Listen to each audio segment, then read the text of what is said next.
Sean bienvenidísimos a un nuevo episodio de Inconformes Podcast. Maite, de verdad, muchísimas gracias por darte el tiempo de venir hasta acá, a tu casa. Eres una invitada seguida y de verdad que me da muchísimo gusto poderte tener acá, de veras. Si hay un lugar que me gusta venir es a tu casa. Oye, muchas gracias, lo agradezco mucho. La verdad es que, tú sabes el aprecio que te tenemos aquí y siempre serás bien recibida, pero estoy muy contento de tenerte en el podcast. Desde que empecé, te tengo en la lista y espero estar preparado para una conversación que amerita buenas preguntas porque es lo que mereces, Maite. Seguro que sí. Ayer que estaba recordando que tenía que venir para acá, que habíamos quedado, estaba tratando de acordarme cuándo es la primera vez que te conocí. Ok, y yo creo que tenías 4 años. ¿4 años? ¿En serio? Tiene mucho tiempo. Porque Regina y Maite tenían 6, entonces tú debías de haber tenido Así como es. 4. Y eras una bala. Oh, gracias, Eras una bala, simpático, pero travieso. Y una vez estábamos en Cocoyoc. Y tu mayor diversión, tú no te vas a acordar porque tenías 4 años, era tirar los juguetes a la alberca. Y entonces volvías locas a las niñas. Y yo volteé con tu mamá y le dije, es una bala, pero con una chispa. Y de verdad, Ofo, que esa chispa la sigues teniendo. Yo no conozco a una persona que no te quiera y que además reconozca ese carisma que tú tienes. Otro gran recuerdo que tengo tuyo es haciéndole de mago, aguantando a una bola de chamacos sí, es cierto. bárbaros y traviesos, como en algún momento tú lo fuiste. Y ese crecimiento que yo he visto en ti a través de muchos años me permite no solamente quererte, sino reconocer el talento y esa iniciativa y ese emprendimiento que tú tienes, que no todos los chavos de esta edad lo tienen. Entonces, pues antes que nada, felicitarte. No, gracias. Felicitar a tus papás porque han hecho un trabajo espectacular. Y bueno, tú sabes que te quiero y que todos en la familia te queremos mucho. Entonces, es un gusto estar aquí. No, Maite, creo que nadie me había dicho cosas tan bonitas. Lo agradezco de verdad y no, la verdad es que aquí venimos a hablar de ti. Me gustaría dar alguna introducción. Yo creo que, eres la persona con más cosas en la lista que voy a decir. Bueno, eres una muy amiga de la familia. Maite Ramos, eres licenciada en Finanzas por el TEC de Monterrey, entiendo. ¿Estudiaste aquí o en Juárez. En Juárez. En mi pueblo. ¿En serio? Sí. ¿Eres de Ciudad Juárez? Sí. Bueno, nací aquí. Ajá. Nací en la Ciudad de México, pero cuando yo tenía 2 años, mis papás se fueron a vivir a Juárez. Entonces, yo siempre digo que soy de la tierra de Juanga. Oye, ok. Ese es un gran... No tenía ni idea, Maite. Sí. La verdad. Con mención honorífica, cabe destacar. Tienes una cantidad muy grande de maestrías. Tienes una en Madrid, en la Pontificia de Comillas. Tenemos internacionales. Tienes 2 en la UP, una en Auditoría Internacional, otra en Comunicación Organizacional. Luego tienes una en el CIDE, de Análisis Político, y una en la Ibero, de Movilidad Urbana. Uh-huh. Y tienes el AD2 del IPADE. Sí, soy una nerd. Qué buena onda, a ver si me pegas eso. Me vendría muy bien, Maite, la neta. Saliste en Forbes, en las 100 mujeres más poderosas de México el año 2021, hace un año. Fuiste 8 años presidenta de la Comisión de Movilidad de la COFEPRIS. ¿Sí? De la Coparmex. De la Coparmex, perdón, eso se me olvidó anotar. Y eres una gran aficionada al fútbol, lo cual hace que me caigas 8 veces mejor. Y actualmente eres la directora general de Alstom en México. Sí.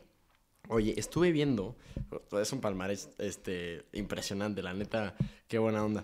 Pero me gustaría empezar, Maite, estuve leyendo que te dieron la dirección en la empresa en mayo de 2020, uh-huh. Literalmente 2 meses después de que empezara la pandemia.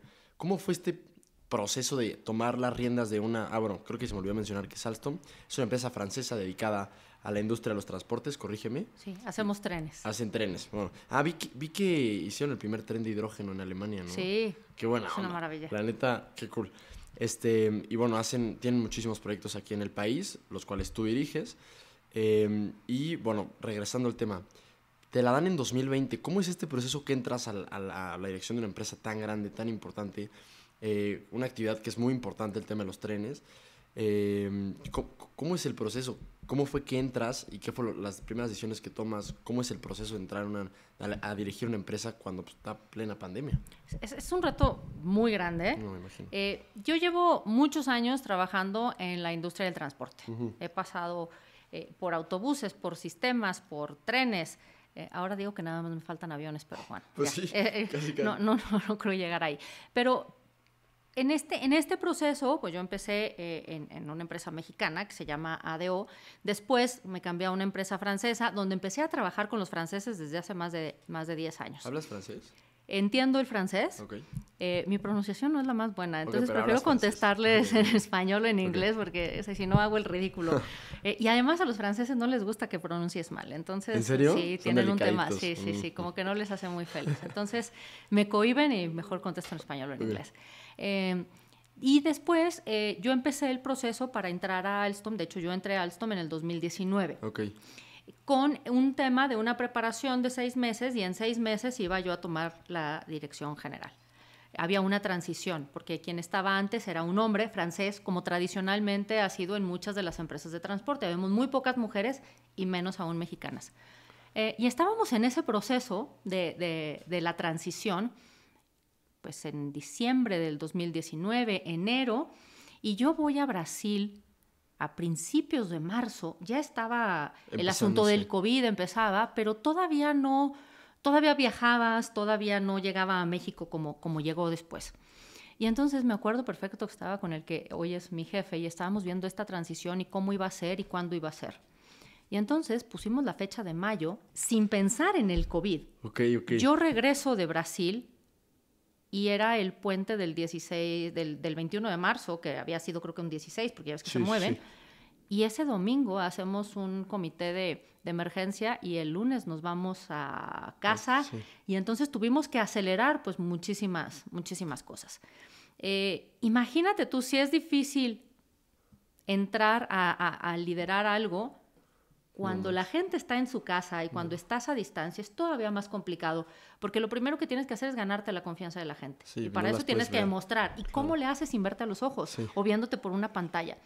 Cosas buenas, nosotros teníamos, por la misma dinámica de la empresa, teníamos ya plataformas, hacíamos muchas videoconferencias, pero pues de repente todo, ¿no? Se vuelve muy complicado y darte cuenta que las condiciones que pueden tener unas personas son muy distintas a las de otros. Claro.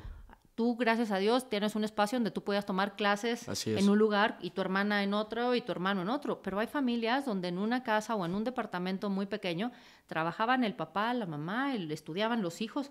Y entonces creo que este tema también de la empatía, de darnos cuenta cómo tenemos muchas bendiciones y cómo hay unas diferencias tan grandes y cómo podemos enfrentar estas cosas, ha sido creo que una lección muy importante. Otra gran lección, creo, es que nos hemos dado cuenta en las empresas que la hora pompa no funciona, ¿no? Perdón, ¿pero qué es la hora pompa? La hora pompa es... Muchas veces creemos que hay que cumplir un horario y que la gente tiene que estar muchas horas en la oficina para ser productivo. Y entonces creo que de las pocas cosas positivas que nos deja la pandemia es darnos cuenta que la gente puede tener un compromiso y puede trabajar por objetivos más que por estar, ¿no?, con la pompa sentado en la oficina 10 horas u 8 horas, porque México es de los países que más horas dedica a trabajar y a estar físicamente en una oficina o sentado haciendo trabajo, sin que realmente esto esté ligado a la productividad. Entonces creo que estas cosas nos han ayudado a darnos cuenta pues cómo podemos ser más productivos, más eficientes y también desde el lado de las empresas a entender más las condiciones de cada una de las personas y a ser más empáticos. Ok, oye, hay como 25 puntos a los que quiero regresar. Lo primero es, o sea, tú, ¿de dónde vienes de antes para que Alstom ya dijera, yo no sabía que te habían contratado directamente para ser directora general? O sea, el proceso entiendo que fue de 6 meses. Sí. ¿De dónde vienes tú? Yo venía de otra empresa francesa que se llama Thales, que también es una empresa francesa en la que trabajé pues bastantes años y yo llevaba la parte de transporte. Thales no hace trenes, pero hace sistemas. Sistemas de señalización, sistemas de pago, sistemas de recaudo, centros de control. Entonces ahí aprendí mucho de trenes, no de la parte de material rodante, sino de los sistemas de seguridad. Y mi primer contacto con Alstom fue en el 2010, cuando estábamos en un proyecto, en aquella época trabajaba yo en ADO, y estábamos haciendo un proyecto que era el tranvía de la Ciudad de México, que era un proyecto muy bonito, pero se cayó. Y había muchos temas. Uno de ellos decían es que cómo iba a pasar por el centro histórico, que es tan bonito, un tranvía. Pero si tú piensas en ciudades divinas en el mundo, tienen este tipo de transportes. Acaba de pasar por Ámsterdam. Y tienen los tranvías o Praga o la que tú me digas. Entonces, bueno, es un tema, pues se hizo como más político, un tema más complicado y bueno, el proyecto se canceló. Pero ahí conocí yo a Alstom y dije, mira, o sea, me gustó, me gustaba mucho, pero pues realmente no no había mayor, ¿no?, contacto. Yo estaba acá, después me fui a Thales y en algún momento dado me buscaron para pues ofrecerme este puesto. Y yo me acuerdo, la persona que se acercó me dijo, no, le dije yo, no, yo estoy muy contenta donde estoy. Okay. Y tendría que ser, para que yo me mueva, es que hay muy pocas opciones a las cuales yo me movería. Y cuando me dijo cuál, dije, bueno, esa es una de las que sí. Ok. Esa es una de las que sí. Entonces, bueno, tu mamá me acompañó en el proceso porque fue una decisión complicada, pero la verdad es que creo que ha sido de las mejores decisiones que he tomado en mi vida. Cuando me contrataron, me acuerdo que me decía mi jefe, vas a trabajar menos horas. Y hoy mi reclamo es que le digo, yo no trabajo menos horas, trabajo más horas. Pero la verdad es que soy muy feliz. Y creo que el gran reto para todos, para ustedes jóvenes, para nosotros más viejitos, es que hagas la parte que te apasiona y que te gusta. Okay. ¿No? Que de tal forma que cuando tú te levantes en la mañana y suene la alarma, pues sí, va a haber un día que te digas qué flojera. Pero que la mayoría de los días digas, qué padre, o sea, tengo que hacer esto, y que estés motivado y que tengas objetivos y que los puedas cumplir y que seas un inconforme en el que quieras lograr cada vez más cosas, y no nada más por ti, sino por ti, por tu familia, en mi caso por mis hijos, por el país, ¿no? Porque lo que yo hago, creo que lo que más me gusta a mí es cuando tú inauguras un proyecto de transporte, de movilidad integrada, tú ves cómo le cambia la calidad de vida a las personas. Okay. Porque la gran maravilla que tiene el transporte es que ayuda a los que menos tienen. Hoy la gente que más tiempo dedica a moverse es la gente que tiene menos recursos. Claro. Y es la gente que más dedica de su salario. Hasta el 28% de su salario lo dedican en el transporte. Imagínate la gente que tiene que hacer 3 horas, que viene a la Ciudad de México, de Ecatepec, pero también en zonas metropolitanas como en Nuevo León, como en Guadalajara, ciudades que van creciendo y donde cada vez es más difícil moverse. Claro. Y la gente que le cuesta más trabajo y que tiene menos seguridad es la gente que es más vulnerable. Y hablo no solamente de un tema económico, de mujeres. El lugar donde las mujeres somos más atacadas y más vulnerables y donde nos sentimos más inseguras es en el transporte público. Los niños, las personas de edad avanzada, la gente que tiene una discapacidad o una restricción física o motora. Y entonces es cuando tú ves cómo este tipo de proyectos no solamente beneficia al usuario, sino a la gente que vive alrededor en tema de seguridad, la gente que se mueve por ahí y la gente incluso que trabaja. Porque imagínate tú la diferencia que es una persona que conduce un microbús, por ejemplo, ¿no? Que es uno de los oficios más ingratos porque además de que la mayoría de la gente los odia. Sí. Porque dicen, se me cerró y van peleando. Sí, ¿no? Sí. Son de los oficios que empiezan el día debiendo. Si yo no voy a trabajar mañana o si alguien no va a trabajar mañana, a lo mejor no gana dinero, ¿no? A lo mejor no ganaste, a lo mejor te descontaron el día, a lo mejor no. Pero la gente que se dedica al transporte público, en el caso de los microbuses, de los taxis, tienen una cuenta que el dueño del microbús o del taxi les tienen que entregar. Entonces empiezan el día debiendo. Imagínate el riesgo que es, que no termines, que te enfermas, que te sientes mal. Pues por eso se van peleando como se van peleando, que es la guerra del centavo. Cuando tú lo cambias y lo pones en una empresa que está organizada, donde ellos tienen seguridad social, donde ellos tienen una garantía de un trabajo, donde tienen un uniforme, claro, les cambias la vida completamente a ellos, a sus familias, a sus hijos, a la gente que camina, a las mamás, a las mujeres que van en tacones y con carriola, claro, que caminar en estas calles es una cosa muy complicada, ¿no? No, el bienestar general mental de la gente es muchísimo, ¿no? Y trabajan... Oye, la verdad yo no tenía ni idea. Es muy bueno saberlo. Justamente te iba a preguntar por qué te había llamado tanto el tema de los transportes, porque justo vi que toda tu trayectoria o gran parte de tu trayectoria fue en esta industria. Y bueno, ahora lo entiendo. No entendía cómo los transportes podían tocar verdaderamente el estilo de vida de la gente, sobre todo cómo viven. Y eso me parece muy admirable. Maite, oye, me gustaría tocar rápidamente el tema de la empatía. La mencionaste 2 veces ahorita y creo que es una palabra, si bien fundamental, a veces un poco vaga. ¿Tú cómo la definirías y cómo es que la tratas de aplicar en tu trabajo? Para mí es ponerte en los zapatos del otro. Okay. Y va desde la forma en que nos movemos en las calles, por ejemplo, regresando al tema de transporte. ¿Cuántas veces no vas tú en una calle y el automovilista le echa la culpa al ciclista, el ciclista le echa la culpa al peatón, el peatón le echa la culpa? Todos nos echamos la culpa, ¿no? Al transporte público, al de carga, al doble remolque. Y al final de cuentas tenemos que entender que lo que necesitamos son mejores ciudades, ciudades más humanas, ciudades con mayor calidad de vida y que las ciudades de todos. Sí. ¿No? El que tú vayas en un auto, en una bicicleta, sobre todo los peatones, que además somos los más vulnerables cuando vamos caminando, porque todos somos peatones, no te quita que no puedas entender la posición del otro. Y si todos la tuviéramos, la calle sería mucho más ordenada y habría menos accidentes. Sí. La primera causa de muerte de los niños de 5 a 19 años no son las enfermedades, son los accidentes de tránsito.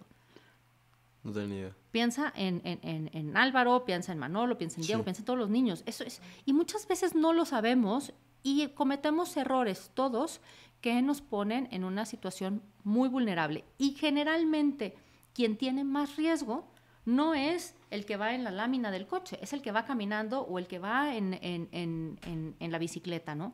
Y entonces, si pudiéramos tener esta empatía en todos los sentidos y entender que la calle es de todos, todos podríamos convivir mejor y tener una mejor ciudad.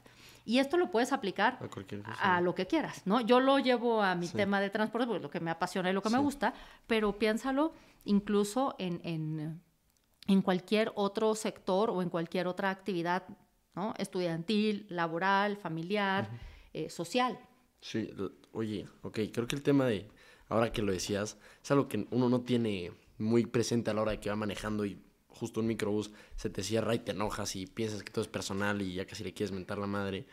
Pero creo que hacer este ejercicio constantemente, entender que no tienes ni idea de lo que la gente pudiera estar pasando y que nada de lo que te están haciendo es personal, simplemente es un reflejo del malestar que pueda estar teniendo esa persona de manera interna. No sé, creo que puede ser un buen inicio de un cambio que podamos hacer en las calles. Y no quiere decir que esté bien, ¿ah? No quiere decir que esté bien que el conductor del microbús maneje mal. No, pero quiere decir que podemos contribuir todos a que esto vaya mejor, ¿no? Si cada uno, ¿no? Si todos entráramos en a lo mejor suena muy naif, ¿no? Pero si todos entráramos en un asunto de entender más al otro, sobre todo en las calles, pues tendríamos una calle más ordenada. Te pongo un ejemplo. ¿Por qué cuando la gente va a Estados Unidos cede el paso? Se para en el alto y hacen el uno y uno. ¿Por qué no tiran basura a la calle? Porque aquí sí lo hacemos, ¿no? Yo que vivía en la frontera, te portabas de un lado en Juárez y te portabas del otro en El Paso. Y si tú vas y le preguntas a la gente que vive en Tijuana, vas a ver que la gente que vive en San Diego hace una cosa y cuando van a Tijuana hacen otra.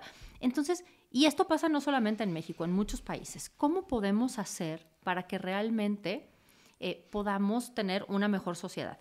Hay un libro, a ti que te encanta el tema de los libros, hay un libro que se llama La neurología del mal.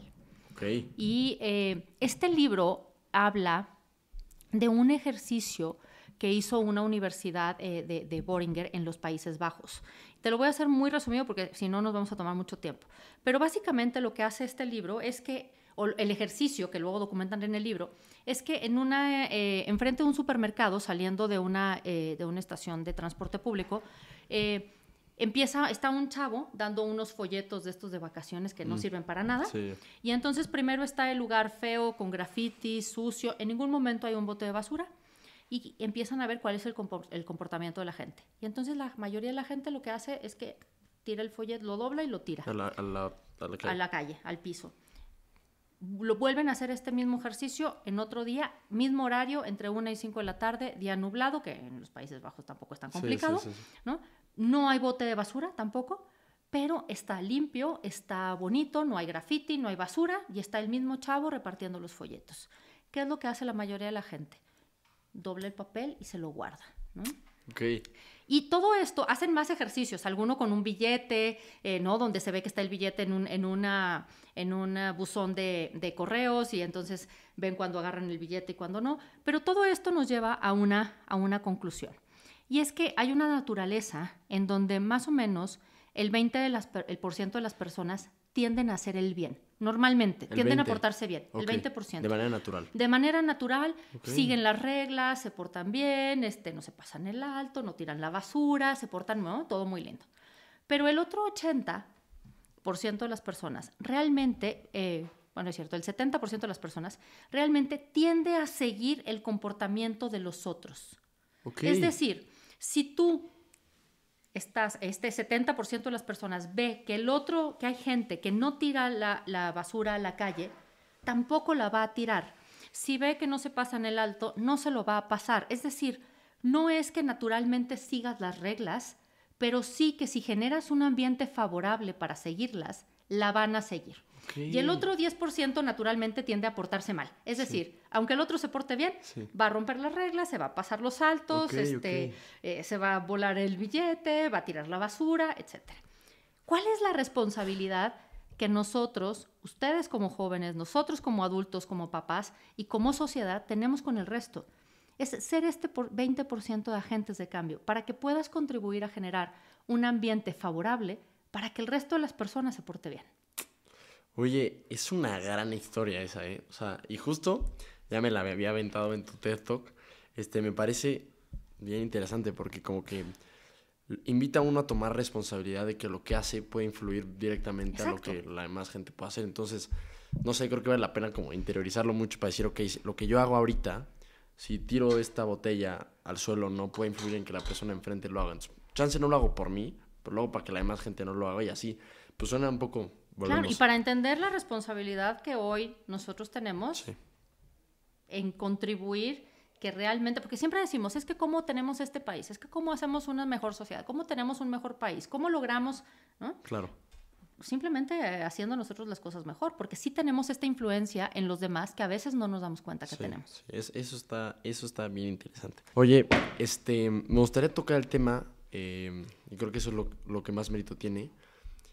No debería ser así, pero así lo es, el tema de que eres mujer y estás en una posición increíble. ¿Cómo ha sido llegar a este lugar donde, como justo tú nos acabas de decir, está lleno de hombres, es un ambiente, entiendo que meramente masculino? ¿Cómo ha sido todo ese proceso y qué le dirías a todas las mujeres que puedan estar escuchando, que a lo mejor se puedan sentir desesperanzadas por cómo es la sociedad y cómo es sobre todo la vida laboral aquí en México? Claro. Creo que la gran ventaja es que vamos cambiando. No es lo mismo cuando yo empecé a trabajar a los 17 años que hoy. Y esto, a pesar de que todavía nos falta mucho, hay que reconocer que hoy nuestras hijas, de tu mamá y la mía y de nuestra generación, ya empiezan a pensar distinto y eso es muy importante. Sí. Yo creo que hay varias cosas y yo lo dividiría en 3. La primera es la educación en casa. ¿No? Yo creo que nosotros como papás, no solamente como mamás, sino como mamás y papás, tenemos la obligación de educar y de educar igual, ¿no? Yo me acuerdo en la época de mi abuela, pues que eran las hermanas las que servían la mesa o las que recogían el plato y los niños estaban muy a gusto sentados, ¿no? Creo que son paradigmas a lo mejor muy bobos, pero que necesitamos cambiar porque la educación viene desde casa, primero enseñándoles a nuestros hijos que como hombres y como mujeres pueden hacer lo que quieran y que el límite te lo pones tú solo, ¿no? No importa si eres hombre y quieres estudiar alguna cosa que normalmente habíamos pensado que no era para niños, ¿no? O como niñas que podemos hacer lo que sea. Tú sabes que a mí me gusta mucho el fútbol.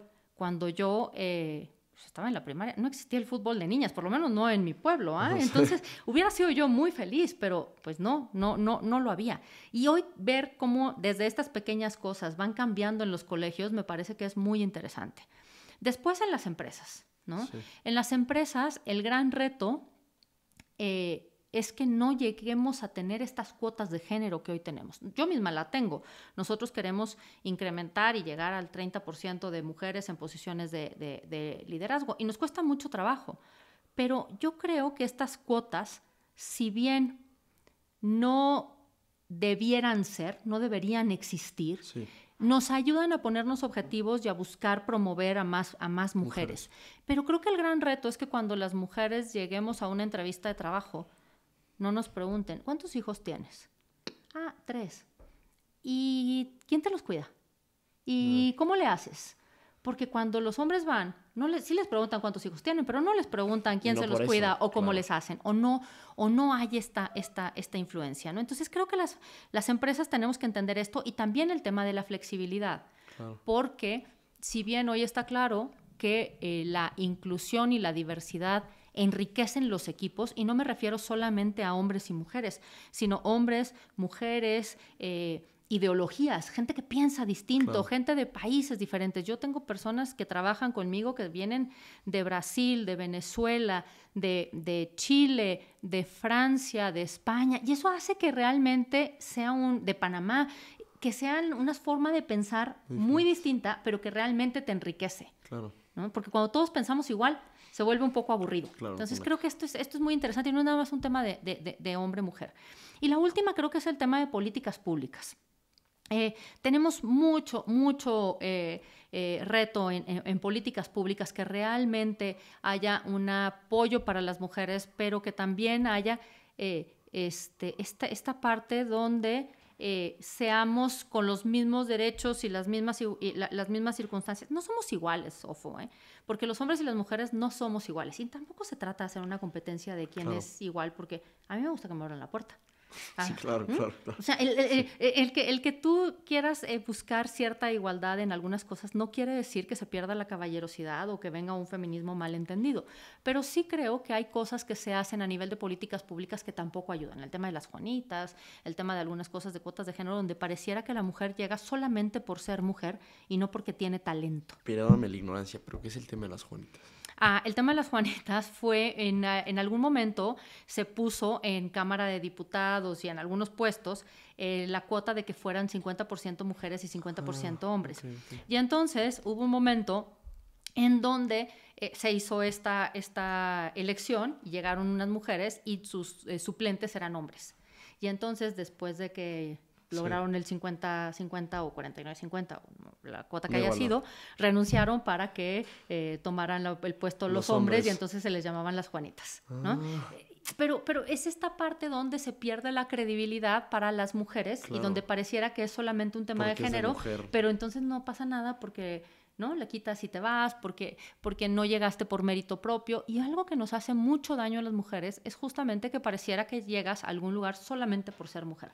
Justo. Cuando se trata de que llegues hombre y mujer, porque eres talentoso, porque tienes la preparación, porque eres el mejor en lo que haces y porque además puedes hacerlo. Claro. Y ese es el gran reto que tenemos las mujeres. Yo alguna vez dije que el mayor reto es perder el miedo. Okay. Y eso es lo que tenemos que entender todas las mujeres, que se vale equivocarnos, se vale meter la pata, hay que sacarla rápido. Se vale aprender, se vale no saber. Hay una cosa que dicen que yo creo que es muy cierta, que es cuando en una empresa le ofrecen una posición o una promoción a un hombre, ¿no? Los hombres dicen, sí, voy, ¿no? Sin pensar mucho si tienen todo el conocimiento, la habilidad, porque son como un poco más aventados. Las mujeres empezamos a pensar, es que yo no lo he hecho, es que sí, es que esto sí ¿no? Soy muy buena para el presupuesto, pero no soy buena. Y entonces somos nuestras peores críticas y somos las que solitas nos limitamos, cuando tenemos que aprender a quitarnos ese miedo y a saber que podemos aprender y que podemos hacer las cosas. Y creo que esa es la parte que en las generaciones van cambiando, que conmigo y con mi generación costaba un poquito de trabajo, o mucho más trabajo, y que hoy en las nuevas generaciones se va perdiendo este miedo. Y es el gran reto. Ok, que la gente, que las mujeres sobre todo, pierdan el miedo a aceptar responsabilidad, o sea, verdaderamente tratar de hacer un breakthrough. Sí, y saber que puedes, ¿no? Okay. Y saber que tienes el talento y saber que lo puedes hacer y que confiemos en nosotras, porque las mujeres somos las que somos más duras con nosotras mismas, ¿no? Tendemos a cuestionarnos o a ser como más culposas. Es natural de la mujer, ¿no? Yo soy culposa, ¿no? Si no llegué con mis hijos, entonces, estoy sufriendo porque no llegué a hacer la tarea con no sé quién. Ya no estudié. Ya no fui al festival. Nunca había faltado yo a un festival del Día de las Madres hasta este año, porque no estaba. Y no sabes, o sea, yo de verdad lloraba.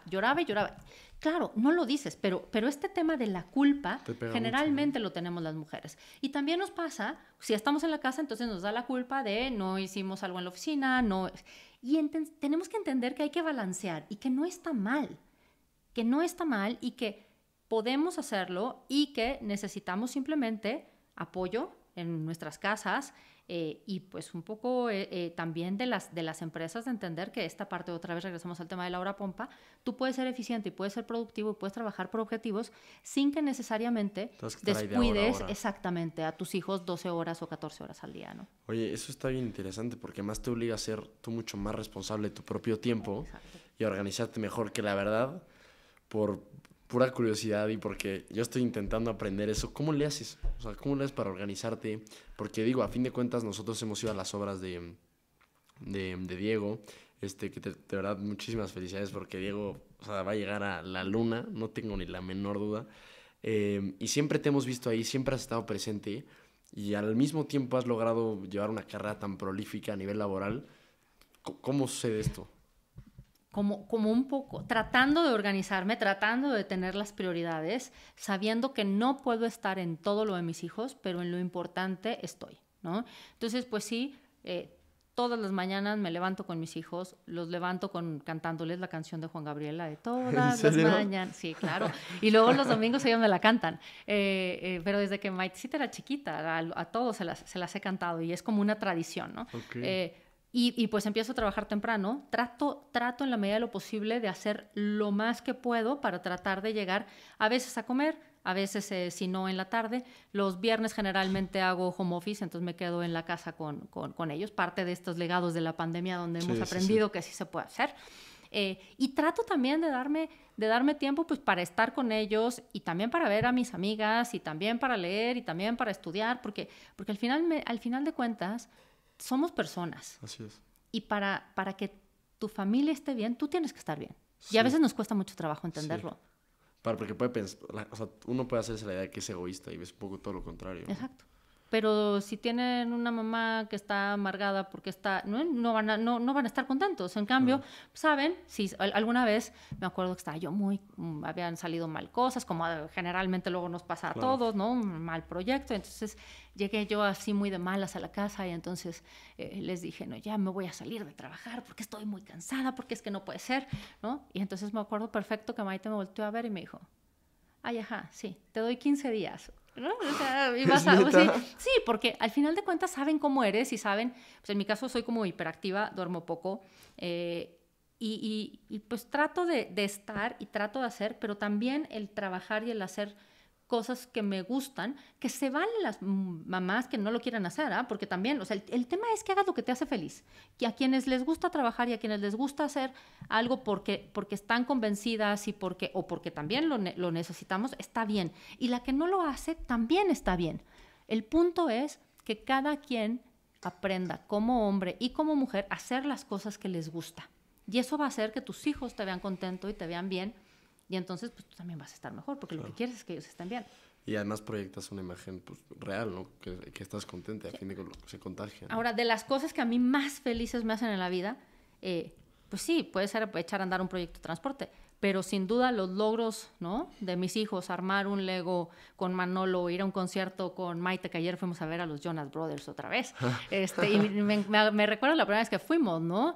O ir a una obra de teatro con Diego, o a un ensayo con Diego que me tiro sábados y domingos de 9 a 2 o de 9 a 3, son de las cosas que a mí me hacen más feliz, ¿no? Porque al final de cuentas, ellos van a ser siempre la parte más importante de mi vida, independientemente de la laboral. Si tengo que elegir, me quedo con ellos. Claro. Claro, para mí la parte laboral es un complemento para poder darles a ellos mejores cosas, para poder estar con ellos y también para poderme realizar profesionalmente. Claro, y es eso, y no sentirte culpable, que a veces he escuchado mucho que las mujeres puedan llegar a sentirse culpables de que no, mis hijos, pero justo no, y es esa parte que también, pues es lo que te gusta y es lo que tienes que hacer, y qué bueno que lo estás haciendo, y creo que eres un ejemplo para todas las mujeres, y la verdad estoy muy contento que estés acá. Oye, me gustaría tocar el tema de hacer lo que te hace feliz. Dame más contexto. ¿Cómo podemos uno encontrar? Porque he platicado con mucha gente. Yo creo que he encontrado poco a poco lo que me gusta hacer, lo que más disfruto. Pero la verdad, digo, me costó mucho trabajo y veo a muchos de mis amigos, a muchas de mis amigas completamente perdidas en tema de... Es que no tengo ni idea de lo que me hace feliz. ¿Cómo puedes encontrar hacer algo, al menos profesionalmente, que te llene? Yo creo que lo más importante es encontrar, para que tú seas feliz tiene que ser algo que te apasiona. Okay. Habemos personas que somos más apasionadas que otras. Yo soy como muy apasionada y a veces un poco de más, ¿no? Pero creo que no lo sabía. Yo no sabía que quería estudiar. Yo quería estudiar Derecho. Ah, ok. Yo quería ser abogada. Pero bueno, yo soy la mayor en una familia pues, que vivíamos en Juárez. La única mujer de parte de mi mamá y del primer matrimonio de mi papá, y la mayor. Entonces, a mí me ponían más horarios, lo que les pasa a los mayores, que a ti no te tocó tanto, pero ¿no? que son los papás un poquito más estrictos. Entonces, yo en aquella época había terminado la prepa y me habían dado una beca de excelencia en el TEC de Monterrey en Monterrey. Y ya tenía yo todo listo para irme. Y entonces mis papás no me dejaron irme a vivir a Monterrey, porque me dejaron irme a estudiar después, pero al principio no me dejaron irme, porque decían que si yo me iba a casar y me iba a ir ya no iba a regresar a Juárez, imagínate. Sí, aquí de mi historia, pero bueno. Y entonces, en aquella época, pues yo agarré había en el TEC en Juárez, en el TEC de Monterrey en Juárez, había 6 carreras, no había más. Y entonces conté cuál tenía más derechos. Y entonces resulta que Contaduría y Finanzas tenía derecho fiscal y derecho administrativo y entonces fue así fue como elegí la carrera. Y no le agarré mucho gusto sino hasta el 4º semestre o 5º semestre. Okay. Y empecé a encontrar qué me gustaba.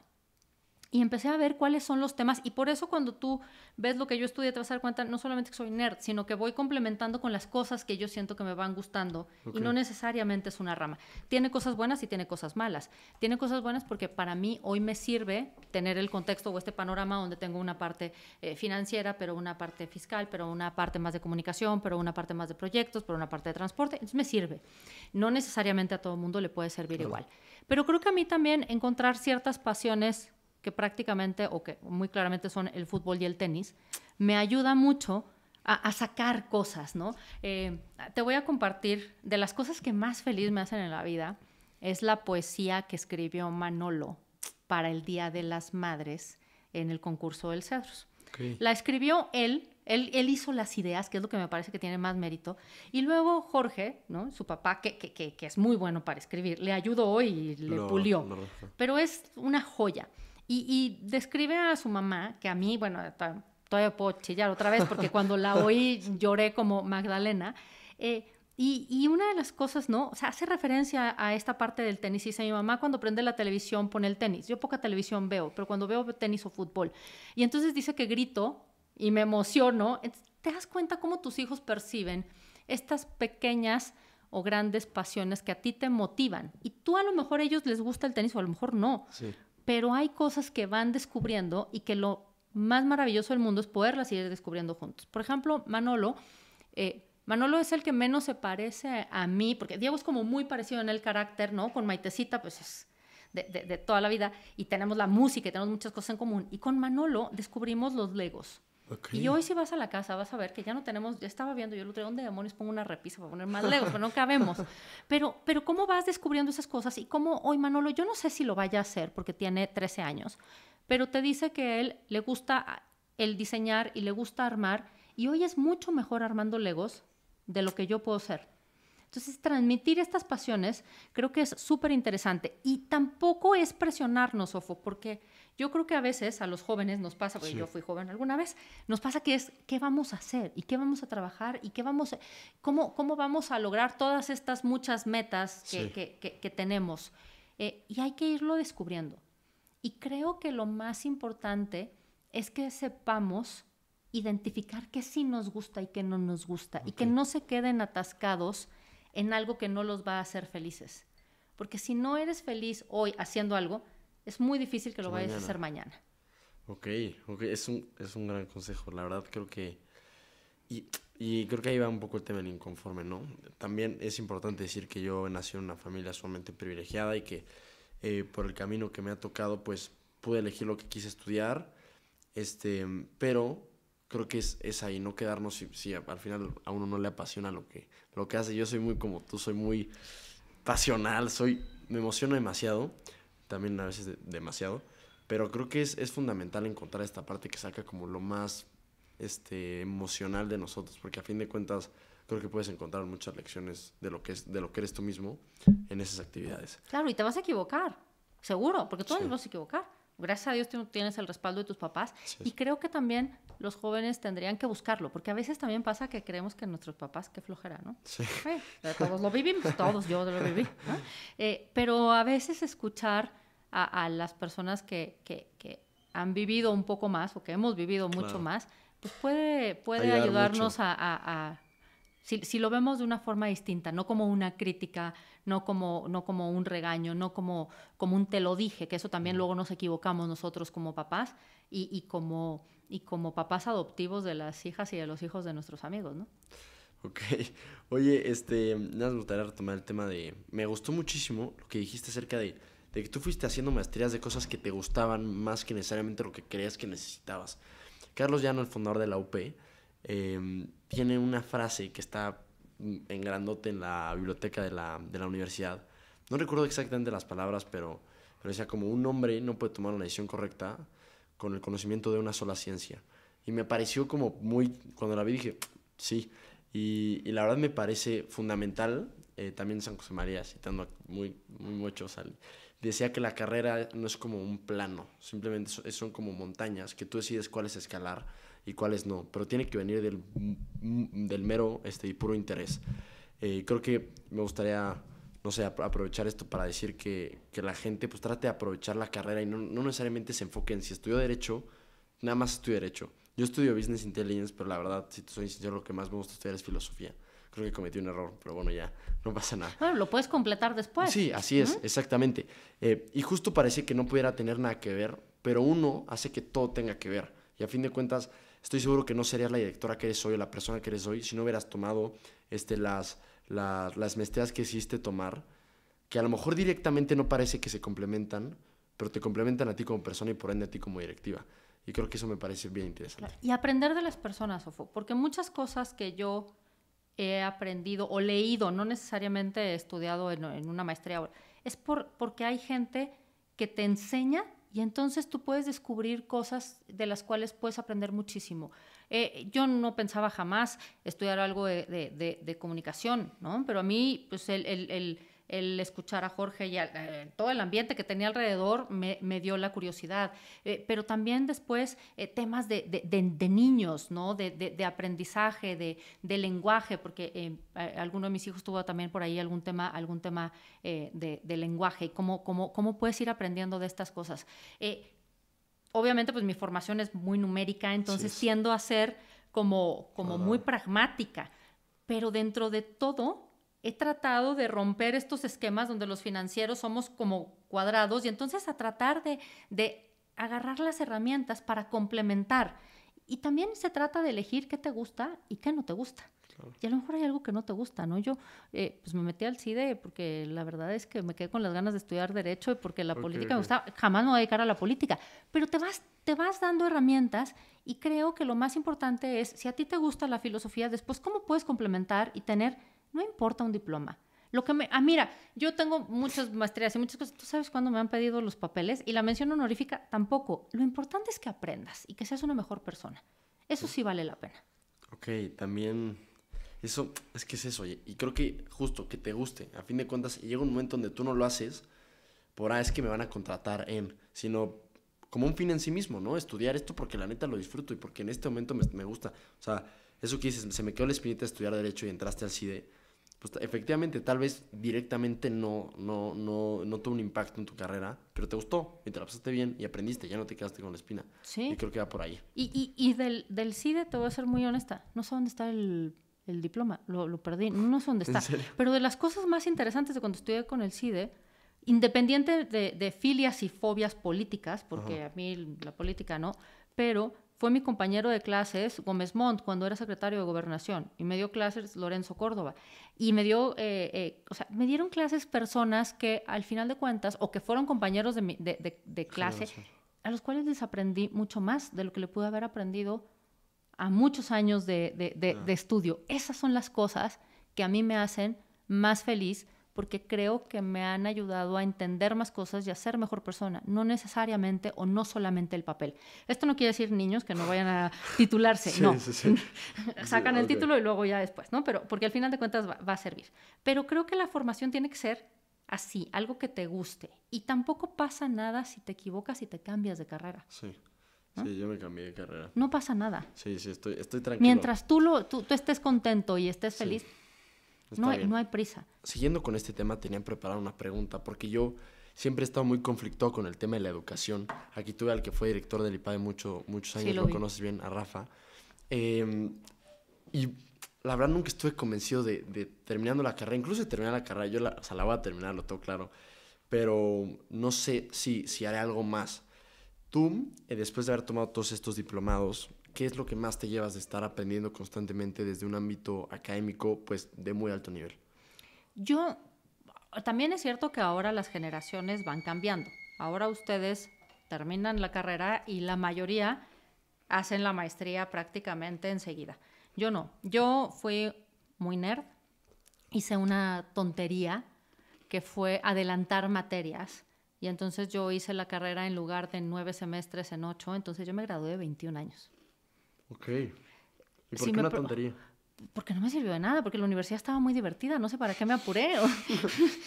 Estaba yo muy a gusto y después, ¿no?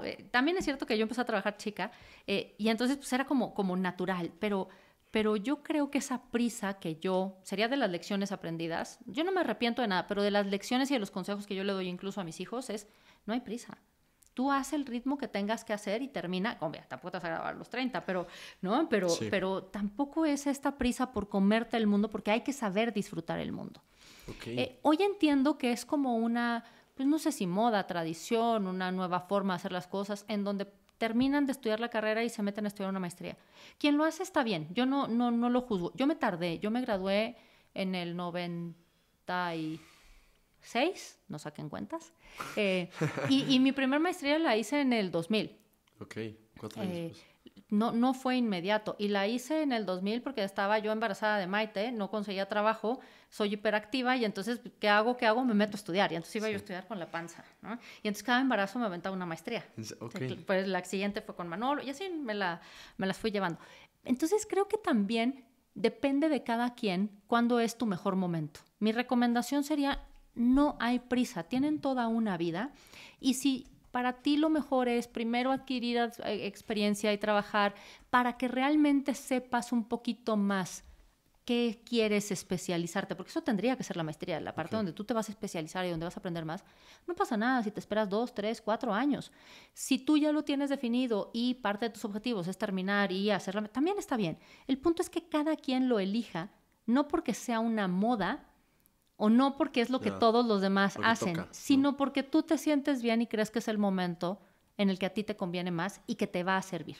Y vale la pena pensarlo, ¿no? Y echarle una pensadita. ¿Y sí crees que a día de hoy estas, o sea, valgan la pena las maestrías? Yo creo que depende para quién. Hay personas que yo conozco que son extremadamente talentosas, brillantes y que no tienen una sola maestría porque no les ha interesado o porque no les parece atractivo, ¿no? Creo que hoy en el mundo cada vez más la preparación es más importante porque ustedes tienen más competencia que la que yo tenía. Y te pongo un ejemplo muy sencillo, los idiomas, ¿no? Cuando tu mamá y yo estábamos en la escuela, creo que nos daban inglés 2 veces a la semana, 45 minutos, y eso era ya en las escuelas privadas que nos iba bien, ¿no? Y el inglés no era tan necesario, lo fuimos aprendiendo como lo fuimos necesitando. Y hoy todavía en mi generación es difícil, por ejemplo, en donde yo trabajo, que necesito que la gente sea por lo menos bilingüe, es a veces difícil encontrar gente que tenga el nivel de inglés necesario para poder trabajar y para poder hablar el inglés todo el día. Ustedes no. Ustedes hablan perfecto inglés, tienen mucho más facilidad para los idiomas. Incluso hay muchos jóvenes que ya no solamente están quedándose con el inglés, sino que se van por otro idioma. Este tipo de preparación es, por ejemplo, para mí, mucho más importante que una maestría. Los idiomas, el entender culturas, el lenguaje, el entender la forma de pensar y de hacer negocios entre los países, que es algo que tú has visto con tu empresa de fútbol y de los guantes, es completamente distinto. Sí. Y esto no se aprende en los libros muchas veces. Se aprende realmente conociendo. Y eso es algo que te va a dar muchos más elementos para defenderte. Mi recomendación sería: estudien todo lo que puedan, aprendan todo lo que puedan, en la forma en la que ustedes consideren que es mejor para ustedes. Viajando creo que es la mejor forma. No todos lo podemos hacer. El que pueda hacerlo, aprovéchelo. Y si no, también el ver una posibilidad de estudiar una maestría, un diploma. Hoy hay tantas cosas, Ofo, que realmente no necesariamente, insisto, no es el papel. Sí. Es realmente que lo que vayas a estudiar te sirva para lo que tú quieres ser y hacer. Ok. Muchas gracias, Maite. Ahora, Eso fue, te pregunté con qué te quedabas después de tantos años de educación. Me gustaría preguntarte cuáles son pues, las lecciones que crees que más han valido la pena o que más has aprendido, pero fuera de la escuela, que te enseñó la vida profesional y la vida en sí misma. Pues mira, te voy a contar una anécdota que a mí me marcó muchísimo y que es mucho por lo que hoy me dedico a lo que me dedico. Eh, hace muchos años, te estoy hablando del 2006, 2007, por ahí, yo trabajaba en ADO. Y en aquel momento estábamos haciendo la línea 3 del Metrobús. Okay. La línea 3 es la verde que va por aquí, por Etiopía, y va hasta Tenayuca. Y uno de los compromisos, fue un proyecto muy complicado porque era la primera vez que una empresa privada entraba y no eran solamente los concesionarios de los microbuses. Y una de las cosas que nos comprometimos fue a incluir a los operadores o a los conductores de microbuses como los conductores de los metrobuses, de los autobuses nuevos. Sí. Fue todo un reto, no te hago el cuento largo, capacitación, entrenamiento, cultura. Y el día que se inauguró, hicimos una comida con los conductores y con la gente y no estaba planeado nada. No había discursos, era simplemente como una comida de convivencia. Había música y uno de los conductores tomó el micrófono y nos dijo que quería agradecer porque se le había cambiado la vida. Y estas cosas que yo te decía un poco al principio, el que tenía un uniforme, el que tenía seguro social, el que sabía que si sus hijos se enfermaban, iban a tener a dónde ir a que los atendieran, a que no iba a deber dinero y a que tenía un sueldo seguro y un sustento seguro para su familia, a mí me permitió ver cómo hay cosas que tú puedes hacer que realmente tienen una consecuencia y una trascendencia mucho más grande de lo que esperas. Y eso es lo que yo quiero. Yo no quiero epitafios, yo no quiero funerales, yo no quiero absolutamente nada de eso. Pero el día que yo no esté, yo quiero haber dejado un legado o un buen recuerdo, primero en mis hijos, segundo en mis amigos y en mi familia, y después en alguna cosa de la sociedad. Que no sepan que lo hice yo, pero que dejaste algo que merece la pena. Y creo que esa parte de la trascendencia para mí es lo que me mueve a hacer cosas. No me interesa o no creo que el mérito sea aparecer en una revista. Me da un poco lo mismo. Agradezco y no es una distinción, pero no es lo que me mueve. Lo que me mueve es cuando yo no esté, haber dejado cosas que valieron la pena. Wow, me dejaste sin palabras, Maite. Justamente en tu TED Talk preguntas a la gente que cuál era el cráter que querían dejar.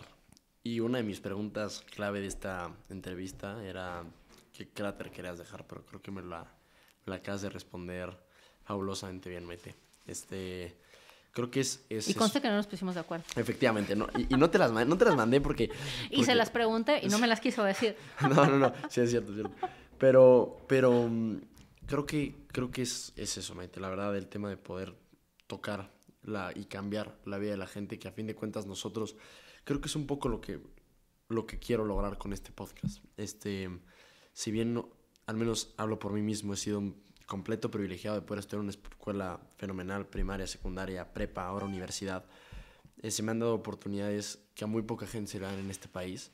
Creo que, y justo lo decías en tu TED Talk, tenemos esta responsabilidad de hacer las cosas mejores para la gente que no tuvo esa oportunidad, y que si bien a lo mejor la persona con la que te toca trabajar, esa persona tal vez ya no puede estudiar a la universidad, pero tal vez sí sus hijos. Y ahí ya es cuando tú empiezas a verdaderamente poder, sí, uno a uno cambiando este país, ¿no? Exacto.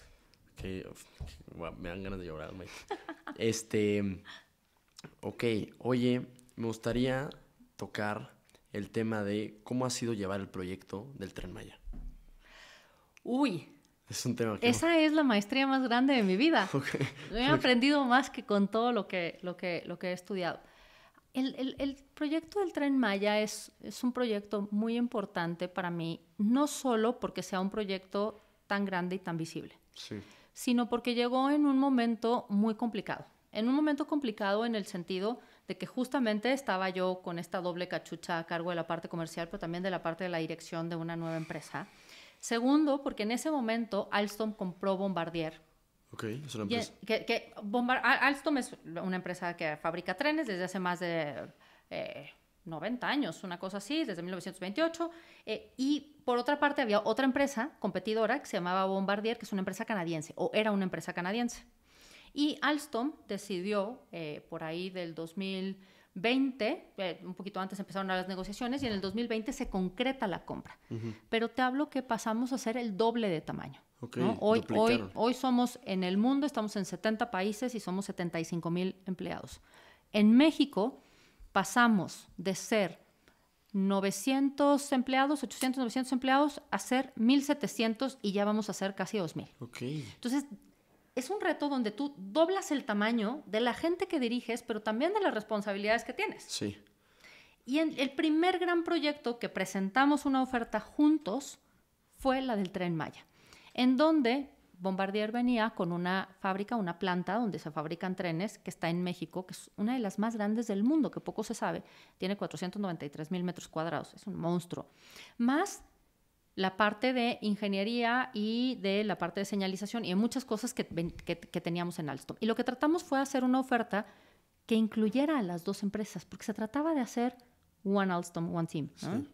Y entonces fue la primera oferta en el mundo que se gana de este tamaño, es una oferta muy grande, con las empresas juntas, en un proyecto junto, con dos culturas, porque la cultura canadiense y la cultura francesa no necesariamente son iguales, con dos formas de trabajar, con dos equipos y con dos egos, porque el ego va de la mano de todos tenemos nuestro ego, entonces pues, se queda la mía, se queda esto, quién va, quién es el líder. Y además, algo bien interesante, retomando el tema de las mujeres, es que fue una oferta en mucho construida por mujeres.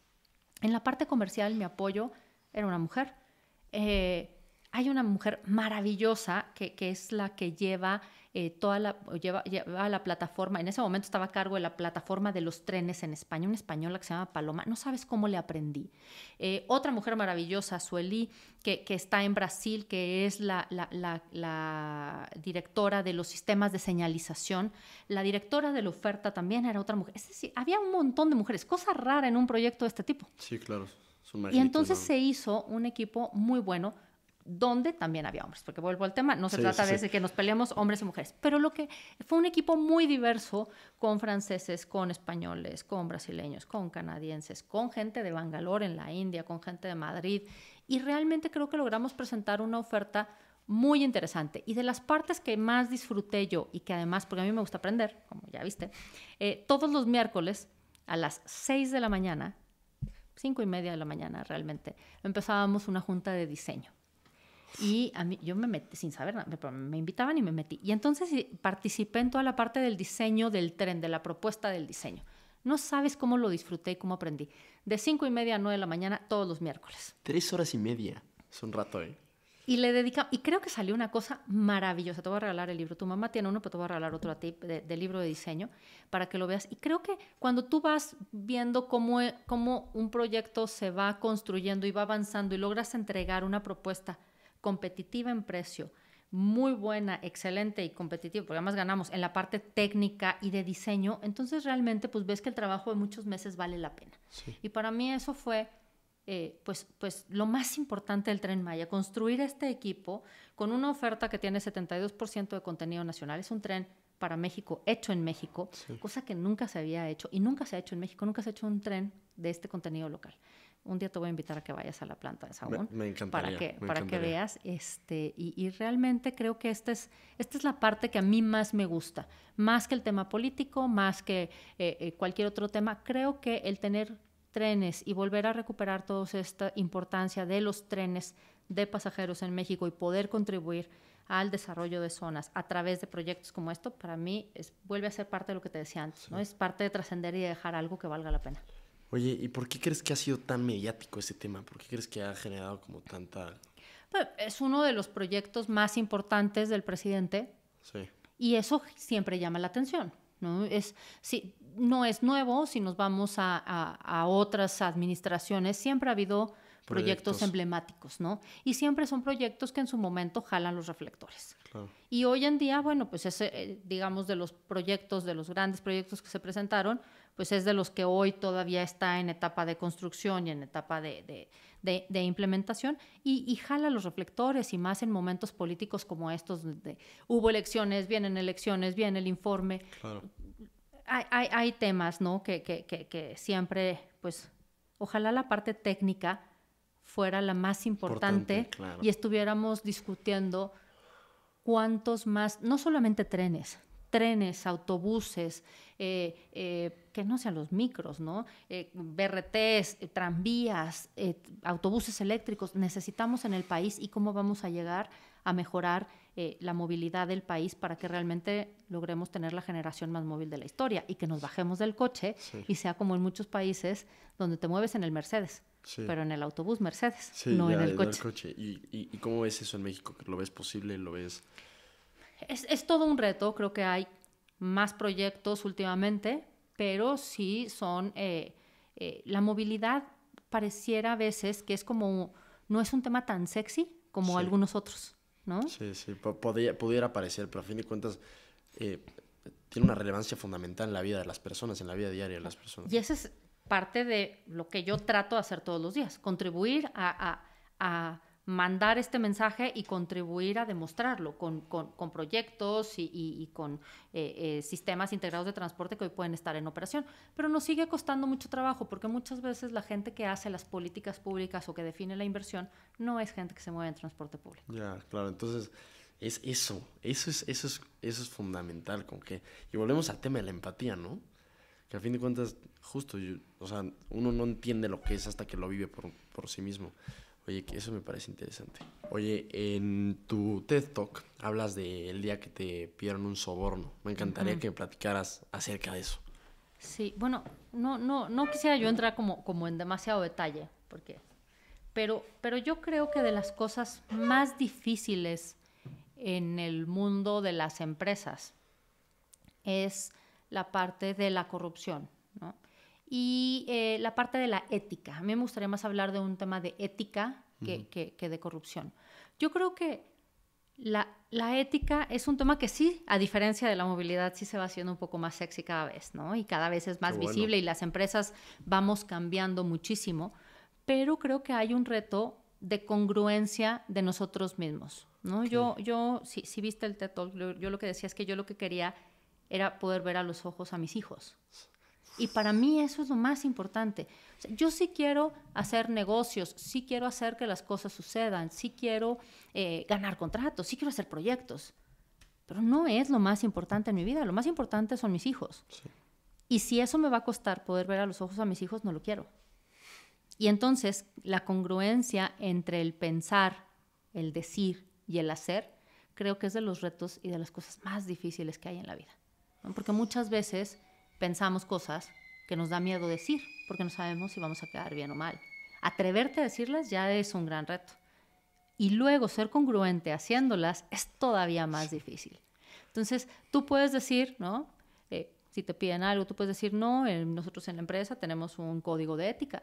Lo puedes pensar, lo puedes decir. Ahora hay que hacerlo.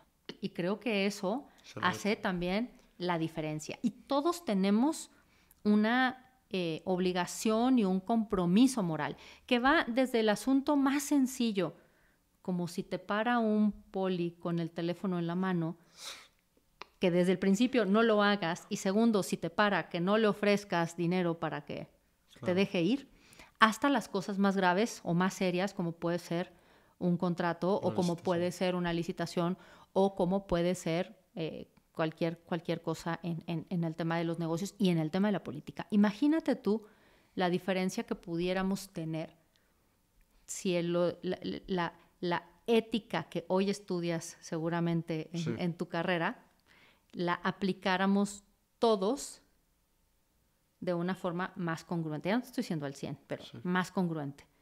Porque nos quejamos mucho de los políticos, sin duda, todos, ¿no? Nos quejamos mucho de la burocracia, nos quejamos de la corrupción, pero también creo que todos de este lado, desde nuestra trinchera, tenemos una obligación para poderlo cambiar. Y eso solamente es si pensamos, decimos y actuamos en forma congruente, de acuerdo, no solo a lo que nos enseñan en la universidad, sino a lo que nos enseñan en nuestra casa. Ok. El tema de la congruencia, creo que a fin de cuentas es una de las grandes virtudes que hay que... o si no es que la gran, porque qué difícil, caray, la verdad. Y desde un punto de vista justo, ético y moral, creo que vale la pena constantemente recordarnos de qué manera queremos ser recordados y con qué paz queremos estar durmiendo todos los días. Me encantó el tema de ver a los ojos a tus hijos. Me encantó. Oye, me encantaría preguntarte, eso sí ya viene de mero interés personal y de aprender. Justamente en HO, en la de los guantes, acabamos de contratar al primer intern. Si bien yo no dirijo a 1,700 personas, pero ahora dirijo a 3. Muy bien. Sí. A tu edad yo no dirigía. Oh, es el inicio. ¿Qué consejo me podrías dar o le podrías dar a la gente que dirige, que va empezando a dirigir? Porque a fin de cuentas es algo plenamente no para mí, pero pues uno lo tiene que hacer bien y quiero hacerlo bien. No lo tengo pensado, pero te diría 2 cosas que son las que yo trato de aplicar todos los días. Y la primera es escuchar. Ok. Porque muchas veces por algo nacemos con 2 orejas y una boca, ¿no? Pero tenemos que escuchar el doble de lo que hablamos. Y a mí me cuesta, tú me has oído, yo hablo hasta por las narices, entonces me cuesta trabajo, pero trato de aplicarlo. Y escuchar a tu gente. Porque a veces también les da miedo decirte las cosas o a veces no tenemos esta apertura para escuchar. Y creo que escuchar es muy importante, especialmente cuando estás siendo el líder de un proyecto, el líder de una empresa, el líder de lo que estés haciendo. Y la segunda es que tienes que poner el ejemplo. A mí lo que me gusta es, si voy a entregar, el día que entregamos una licitación, si mi equipo no se va a dormir, yo no me voy a dormir. De hecho, en mi casa saben que llego a las 7 de la mañana o a la hora que llegue con la misma ropa y no es que me haya ido de antro, ni mucho menos, es que estoy metida en la oficina entregando y voy a bañarme para entregar la licitación. Pero hacer equipo, que ellos vean que tú también tienes el mismo compromiso, porque un líder no es solamente el que llega y manda. Tampoco se trata de que no sepas cuál es el rol que tú tienes que hacer, tampoco es que tú vas a hacerles el trabajo, claro, pero sí que hagas equipo. Y para mí lo más importante es hacer equipo. De lo que yo estoy más orgullosa hoy en Alstom, México, obviamente me encanta el Tren Maya, obviamente me encantan los contratos que tenemos de mantenimiento y de service, me encanta otros muchos proyectos que tenemos. Pero a mí lo que me hace feliz y lo que me motiva a ir a trabajar todos los días es el equipo. Tengo un equipo maravilloso. Tengo un equipo que además es muy multicultural, pero mi mano derecha es mi director de finanzas, que además puede ser mi confidente y mi cómplice en muchas cosas y que nos entendemos muy bien, es un venezolano. Marcelo, que es mi director de señalización, que es un brasileño espectacular al cual quiero, admiro, adoro y además le aprendo muchísimo. Sandra en mi parte comercial, Benny con recursos humanos, Patrick mi abogado. O sea, tenemos un equipo, ¿no? Gustavo, Bernard, gente que yo le aprendo todos los días. Enrique en Guadalajara. Realmente es un equipo de mucha confianza y que yo sé que el día que yo los necesito van a estar. Y ellos saben que el día que me necesitan van a estar. Y creo que esto va a sonar a comercial de televisión, pero no tiene precio. Y eso es lo que realmente te hace que tú puedas ser exitoso y que puedas ser diferente. Nosotros internamente, y no solamente internamente, pero ahora que fui a Brasil, que tuvimos nuestro comité de Latinoamérica, yo lo presenté como mi Dream Team. Y no es un cliché, de verdad es un gran equipo, es el mejor equipo con el que yo he trabajado en la vida. Y cuando te digo que somos cómplices y amigos y nos respetamos y nos admiramos y nos queremos, es porque es. Y eso para mí es el logro más importante que hoy puedo tener y lo que me motiva a seguir trabajando todos los días. Ok, me lleva muchas cosas, me lleva mucha tarea. Muchísimas gracias, Maite. Oye, me gustaría empezar con unas preguntas un poco más puntuales. Expláyate lo que tengas que explayar, o sea, con toda confianza. Me gustaría empezar por una que siempre pregunto y me gusta mucho preguntarla porque puedes entender lo que piensa la gente y qué le importa. Me gustaría preguntarte, Maite, si tuvieras la posibilidad de escribir algo en el cielo, para que todo el mundo lo viera, ¿qué escribirías? Algo en el cielo. Seguramente sería la letra de una canción. Ok. ¿Por qué? Porque para mí la música es muy importante. Y yo tengo gente que a mí me ha marcado muchísimo. Cerati, Sabina, Sinatra. De hecho, las salas de la oficina, que te voy a invitar a que vayas a verlas, tienen nombres de músicos. ¿Es en serio? Sí, claro. La sala de consejo es Sinatra. Mi sala es Cerati. Clapton a mí me ha marcado muchísimo. Entonces tengo a Clapton, tengo a Elton porque es el favorito de Diego, está Elvis, está Adele, está Freddie Mercury, por supuesto, se llama Freddie porque nuestro sistema de contabilidad se llama Mercury, entonces no nos gustaba lo de Mercury, entonces le pusimos Freddie, tengo a Cobain, tengo todas las salas tienen música. Entonces, no te puedo decir ahorita una, porque ahí sí va a depender mucho del humor en el que puede estar o ¿no? la situación un poco en la que esté. Pero ahora que queden las frases de las salas que estamos trabajando, porque a cada sala le vamos a poner una frase, te voy a invitar a que las veas y sin duda vas a ver que esas frases van a tener mucho de mi historia y de lo que yo pienso. Oye, pues espero volverte a invitar en el episodio 300 y ya me puedas platicar. Oye, pues qué interesante, la verdad, no sabía que el tema de la música era tan importante para ti. Espero que algún día esté Ed Sheeran. Una de esas salas, es mi cantante favorito. Muy bien. Oye, me gustaría preguntarte cuál es el peor consejo que te han dado. El peor consejo que me han dado. Un consejo que digas fue muy malo. Pues yo creo que no es el... Yo tengo una figura que es muy importante para... A mí hay dos personas profesionalmente que me formaron, que fue mi abuelo primero, el papá de mi mamá, que se llama Manolo, por eso mi hijo se llama Manolo, que tiene mucho que ver en lo que yo soy.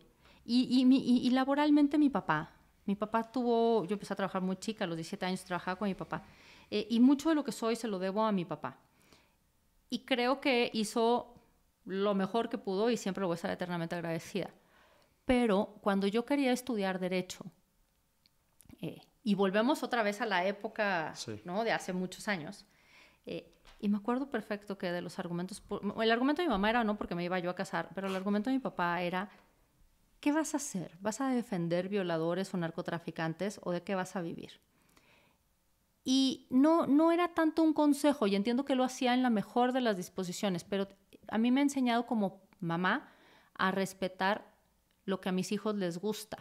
Uh-huh. Y tú los conoces a los tres y los tres son súper diferentes. Sí. Y vas viendo para dónde va cada uno. Y puede ser que alguna me guste más que el otro, pero jamás le diría que no lo hiciera. Porque creo que lo más importante es que seas feliz.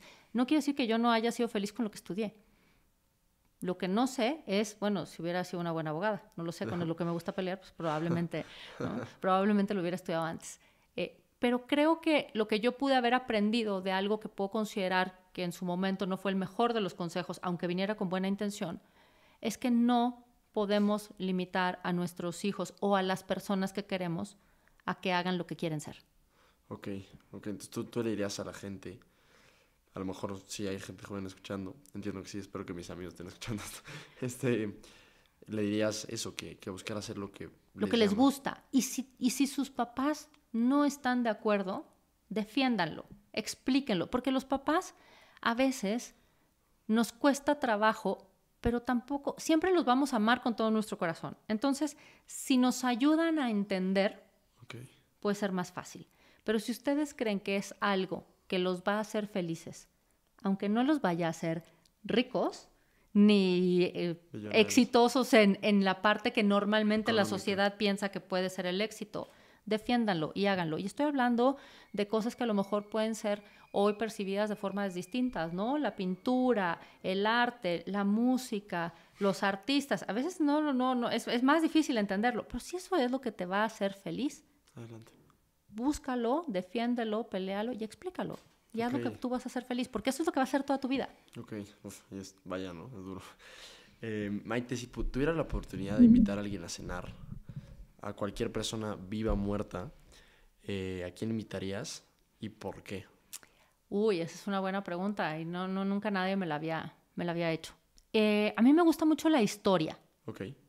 Es otra de mis grandes pasiones. Me gusta la historia y me gusta mucho todas las historias, no solamente de caballeros, sino toda la parte de la historia de las épocas de 1500 a los 1800, sobre todo 1500, 1600 de Europa. Toda esta parte de las monarquías y de las cómo estaban constituidos las grandes potencias, los países, cómo se iban haciendo. Para mí un personaje un personaje. Ahí tengo dos grandes mujeres que me hubiera gustado conocer. Isabel la Católica. Ok. Me parece que España no sería lo que hoy es, ni América, ni nosotros, ni, claro. sin Isabel la Católica. Una mujer además con muchas convicciones, la forma en que defendió el casarse, Sí. no en esta parte política, ¿no? Sí, que existía, pero luego cómo sí se lo impone a las hijas. Ok, ¿No? Porque ok, luego a sí, veces sí, los sí. papás tenemos es súper interesante. Y cómo transforma no solamente un país, sino la historia de gran parte del mundo. De la cultura, ¿no? Y hay otra mujer que me parece espectacular, que es María de Estuardo, No la conozco. en Escocia. Fue reina de Escocia. Y fue una de las grandes rivales de Elizabeth I de Inglaterra, porque ella tenía derecho al trono de Inglaterra. Y es una historia también espectacular. Yo me he leído muchos libros de estos, entonces son mujeres, mira que no tenía pensada la respuesta, pero son mujeres que me hubiera encantado conocer.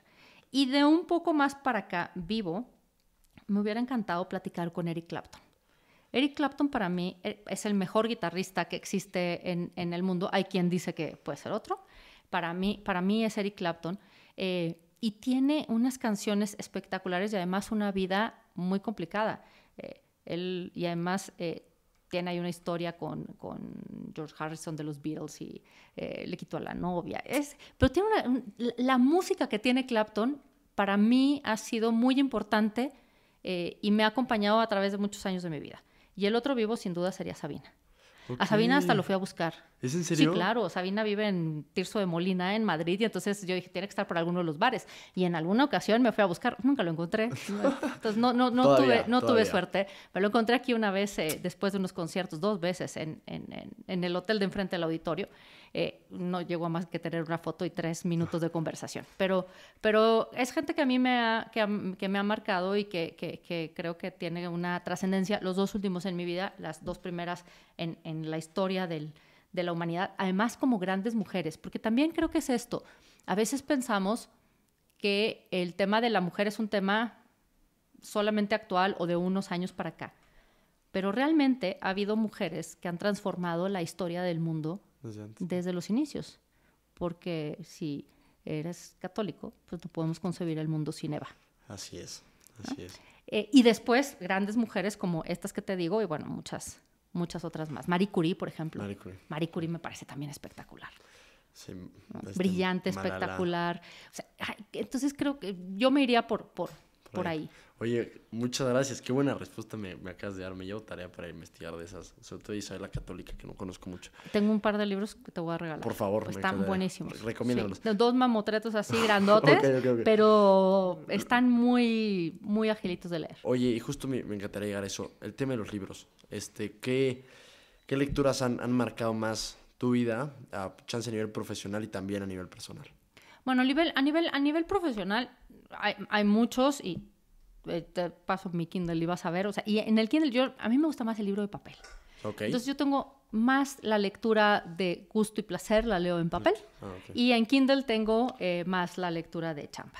Y en la parte de lectura profesional, pues tengo varios. Y va mucho en tema de urbanismo y de desarrollo de ciudades, que está Richard Florida. Hay un autor catalán que se llama Tony Puig, que hizo un libro que se llama Marca Ciudad, y hace un análisis de cómo el tema de la inversión en políticas públicas sí es redituable políticamente, lo cual es muy interesante. Y cómo las ciudades han caído. Hay muchos libros. En la parte personal, me gustaba mucho lo que decía tu papá cuando hizo el podcast, que decía que tenías que tener diferentes libros para el desayuno, la comida y la cena, porque no desayunabas, comías y cenabas huevos. Y creo que tiene toda la razón. A mí me gusta mucho la novela, ¿no? La novela histórica particularmente. Muchos libros de las historias de Francisco I de Francia, de María de Estuardo, de Isabel la Católica. Todos estos me he leído muchos. Y de los últimos libros que he leído, acabo de terminar el sábado un libro que se llama El destino de una reina, que es la historia de Desirée de Bontarjar, no me acuerdo el apellido, ya te digo el apellido, que es la historia de la primera prometida de Napoleón Bonaparte. Okay. Y cómo la vida Sí. se cambia y luego termina siendo la reina de Suecia. Es una historia y forma una de las dinastías que hoy tiene más descendientes que incluso dinastías como los Borbón y muchas más. Es un libro interesante. Y otro libro que también leí hace poquito es Las Catedrales, que es una historia bien complicada porque es un análisis de cómo en el nombre de la religión muchas veces se pueden hacer muchas cosas. Es la historia de una familia en donde la hermana menor es asesinada, bueno, parece ser que es asesinada, y cómo se va entrelazando y cómo resulta que todo es una trama religiosa un poco más complicada, ¿no? Ok. Y ahorita estoy leyendo un libro que se llama Three Genius, que es la historia comparativa de, este lo acabo de empezar el sábado, de Federer, Nadal y Djokovic. Suena bien, me lo va a aventar. Está espectacular porque además tú tienes, ¿no?, una diferencia de 5 años entre Federer y Nadal y de 1 año más con Djokovic y una formación completamente distinta de los tres. Sí. ¿Quién te gusta más? Es que esa es una pregunta complicada que también la puedes hacer con una comparación con Ronaldo y con Messi. Ok. ¿Qué prefieres? ¿El talento o el trabajo? Porque no podemos negar Sí. que en el caso de Federer lo trae desde los 3 años. Sí. ¿No? Sí. Desde los 3 años él peloteaba, imitaba las jugadas que veía de Sampras y de los tenistas que le gustaban. Y lo hacía con una facilidad. Él tiene el talento.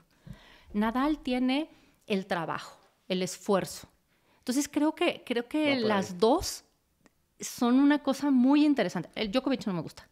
Djokovic tengo un tema, no me gusta, pero Federer y Nadal he tenido oportunidad de verlos y la verdad es que me parece espectacular lo que han hecho, ¿no? Esta rivalidad que a lo mejor tuviste en algún momento con Serna en la Fórmula 1, pero esta rivalidad que nos ha llevado a ver el mejor tenis de la historia y cómo hoy Nadal se sigue reinventando. Tuve la oportunidad de verlo en Acapulco y ahora en el Abierto de Madrid.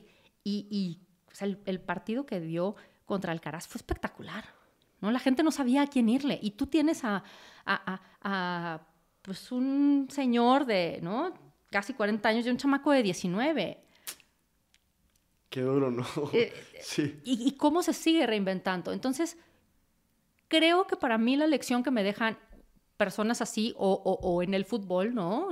Que a quién prefieres, el talento de Messi o el trabajo y todo lo que ha hecho Cristiano, te lleva, a mí por lo menos me lleva a una conclusión donde lo ideal sería tener las dos cosas. Claramente. Qué maravilla, ¿no? Si tienes el talento hay que cuidarlo, pero si no lo tienes también puedes desarrollarlo y puedes trabajarlo. Ok. Me parece una gran respuesta, Maite.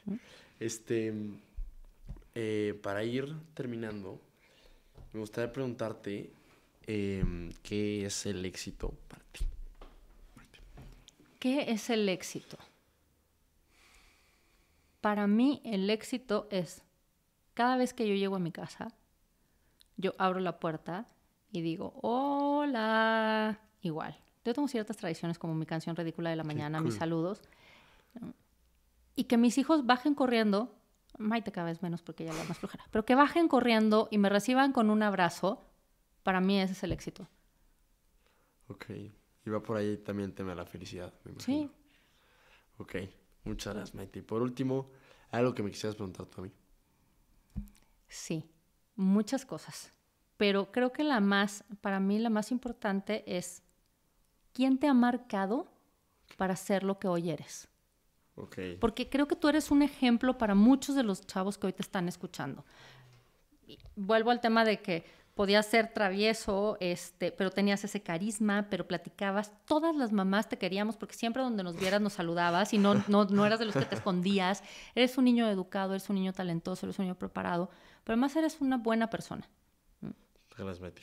Y eso creo que te hace no solamente la parte privilegiada que ya tienes, sino la referencia ante todos los chavos, no solamente de tu edad, sino mayores y menores, ¿no? Entonces, ¿tú cómo decidiste o quién es la influencia o cómo llegaste a hacer esto y cómo le harías tú para motivar a las siguientes generaciones como Álvaro, como Manolo, como Diego? Ahora, ¿tú qué consejos le darías a ellos? Ok, sin duda mis dos papás. Mi mamá es una persona inconforme hasta los... Digo, tú la conoces muy bien. De mi mamá saqué no sé, ganas de verdaderamente ir más allá, no dejarte trabajar por lo que uno quiere demostrar. O sea, no sé, el tema... O sea, mis papás, tú los conoces bien, son ambos de carácter interesante, ¿no? Que se quede ahí. Pero la verdad es que justo el otro día estaba pensando, y mis dos papás, o sea, mi mamá, esta parte emprendedora de decir, yo hago las cosas porque yo puedo y sí puedo y me demuestro a mí mismo que puedo. Y bueno, sin duda el tema de Dios y a lo mejor la parte más cultural, el tema en mi papá. Y sin duda son las dos personas que más me han marcado. Yo no sería en lo absoluto nada si no fuera ni por mi mamá ni por mi papá. La verdad, a nivel todo. O sea, desde claramente todo lo que me han brindado y todas las oportunidades que he tenido. Pero mis dos papás, y pues va a sonar un poco cliché, pero también mi hermana. Le he aprendido una barbaridad a mi hermana. Y bueno, así a nivel... Bueno, esa sería mi respuesta. ¿Y qué le diría a la gente? Pues la neta es que traten de hacer cosas que les interesen. O sea, a mí me encanta la magia. Es algo que me encantaría hacer más. Y me ha llevado a conocer a mucha gente. Me encanta hacer videos, me ha llevado a conocer a mucha gente. A mí me pegó mucho tiempo el tema de que era la gente de mí, de esta inseguridad. Entonces yo me iría por ahí. Que se pregunten cuánto están dispuestos a dejar de ser sí mismos por el miedo que le dirá la gente de ellos. Y claramente pues la respuesta tiene que ser algo chiquito, que no sé, que no se dejen moldear por la sociedad y que traten de ser ellos mismos. Y ya, o sea, puede ser una respuesta muy genérica, pero mira por ahí, Maite. Tu mamá es una de mis personas favoritas en el mundo. Sin duda mi mejor amiga, sin duda la quiero muchísimo, pero si a alguien le he aprendido yo también es a tu mamá. Sí, es una La solidaridad que tiene tu mamá, el siempre estar, el siempre tener la palabra correcta. Sí, está arriba, ojalá escuches esto, te queremos mucho. Pero mamá. sin duda.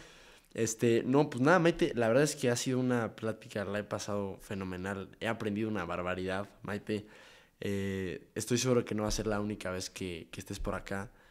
De verdad no tienes idea de cómo agradezco que te hayas dado el tiempo de venirte hasta acá a mi casa. No, yo feliz. Un martes a las 6:30 de la tarde para platicar hora y media conmigo y que nos platicaras un poco de tu experiencia.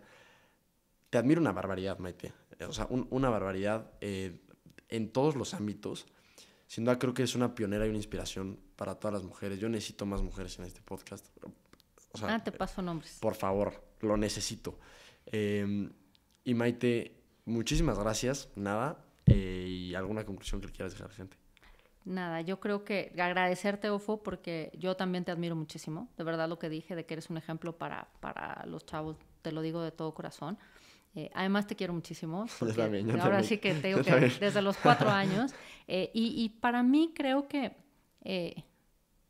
suena cliché, como dices tú, pero tu familia es como mi familia. Y yo quiero no solamente a tus papás y a ustedes, pero a mucha gente de tu familia, particularmente a tu mamá, por supuesto, y a tu papá. Pero creo que el poder construir este tipo de relaciones de amistad también forman parte de la felicidad y del éxito. Me quedo con eso, Maite.